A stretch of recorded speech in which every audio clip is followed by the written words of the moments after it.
Hello again and welcome to Ndudu by Fafa. Thank you for joining me again in my experimental kitchen. Right, so today we're going to be making potato ring donuts. Yes, exactly.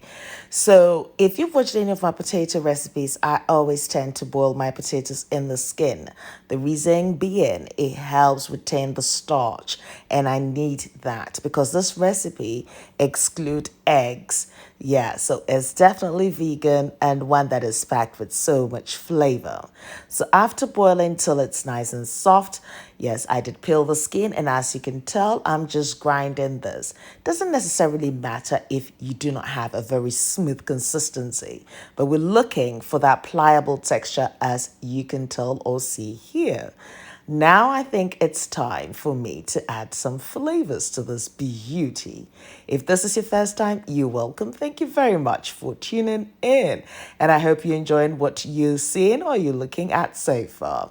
The texture is perfecto. The next ingredient I'll be adding will be my finely diced banana shallots. You can use any onion of your choosing.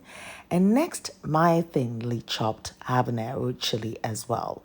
You can reduce the quantity of chili to suit your own personal preference. For that sweetness and crunch, I'm adding some frozen peas. Yes, such an easy recipe to make with everyday ingredients, may I say. Now let's add some spices. So I'm adding my homemade curry powder to this mixture. And the next thing is I'll be grating some freshly milled black peppercorns as well to it. Now do not worry, I'd leave all the list of ingredients and measurements on my blog fafagilbert.com. I'm also adding my masala mix, which is optional by the way, and to that I'm adding my salt to taste.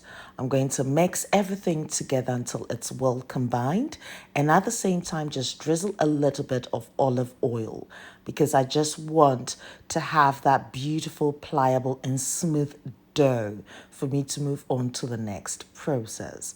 The inclusion of the olive oil does help your dough, especially when you're molding it, because it allows for a smooth dough and allows for you to do exactly this. So I'm just forming this beautiful disc, and I'd repeat this process until, of course, I've used up all the dough.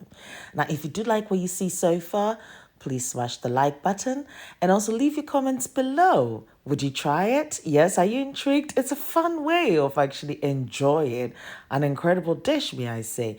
Now, in terms of the flavor, I would say similar to samosa. Yes, because it's going to have a crunchy outer layer and it's nice and moist in the middle as well. And also got those textures coming from the peas, the onions, that little kick of a heat from the habanero chili. So once I've done that, I'm now going to grab either a bottle top or like a biscuit cutter.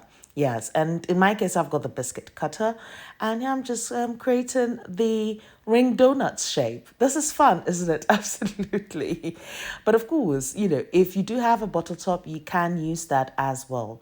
Now, in terms of the thickness, that would also come down to you, but I made it quite thick.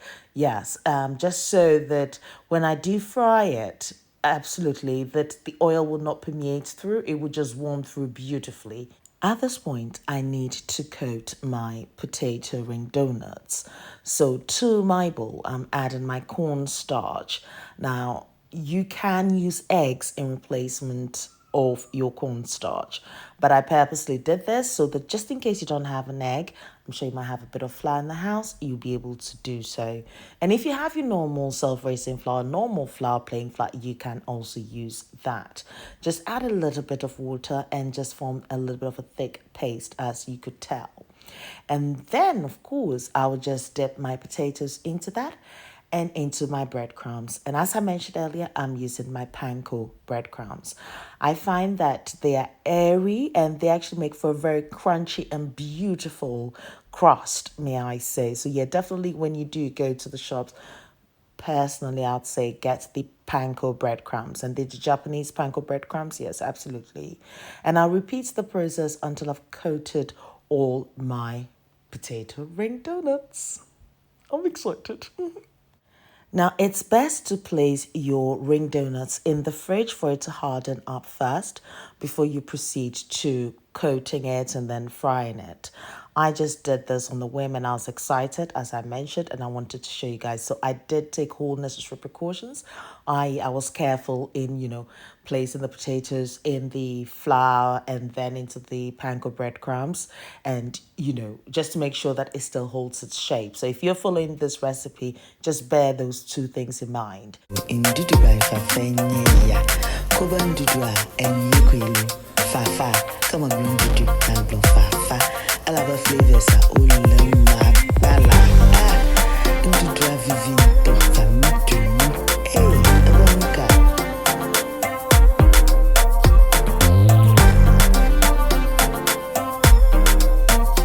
Now let's fry this bad girl. So to a saucepan, I've added my vegetable oil.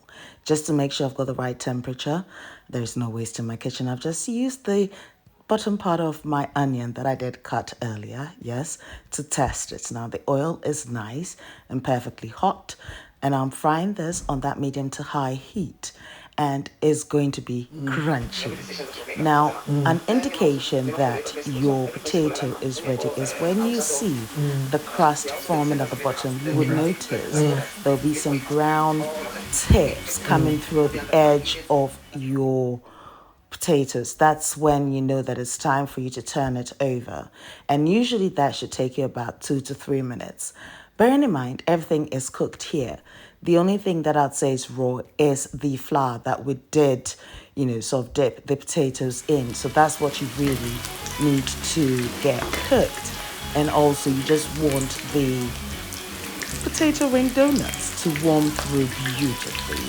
So follow this, and for about 2 minutes on each side, you've got your potato donuts. Are you definitely going to try this recipe?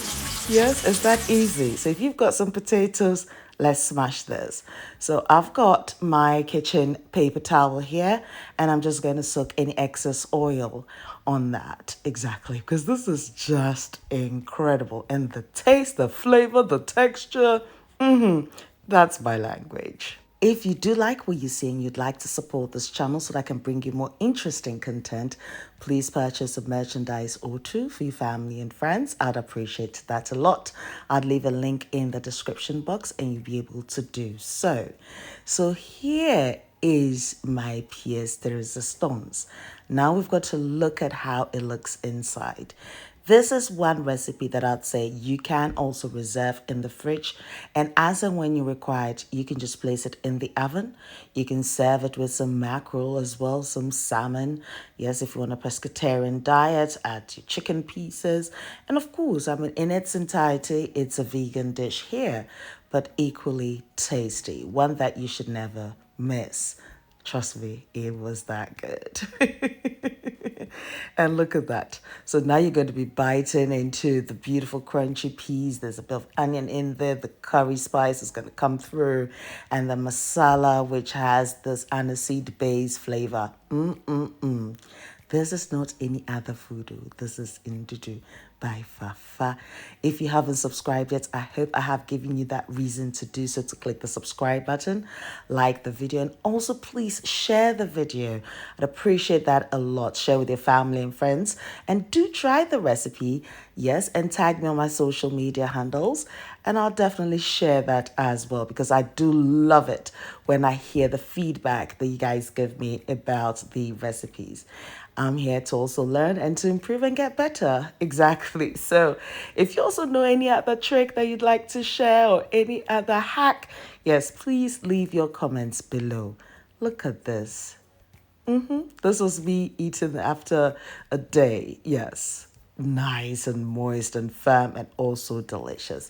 As I mentioned, I'd leave the list of ingredients and measurements on my blog, fafagilbert.com, and I'll leave a link in the description box as well. Now, have you tried the bean fritters recipe, which is absolutely incredible? And we've also got the masa, which is the rice crumpet. And of course, there's a spiced plantain candy that's called Ahayo. Yes, from Togo. I've done that recipe as well. And I'll leave all those recipe links in the description box. Do also check my other blog, ndudubyfafa.blogspot.com, for traditional African recipes. And you find me on Instagram, Twitter, Snapchat, and Facebook as Ndudubyfafa. So pass by and say hi. Narelle, thank you very much for my theme song. And until my next video, take care of you. Be nice, be beautiful, be your gorgeous self, and never forget this. I love you for you. So thank you very much for watching today.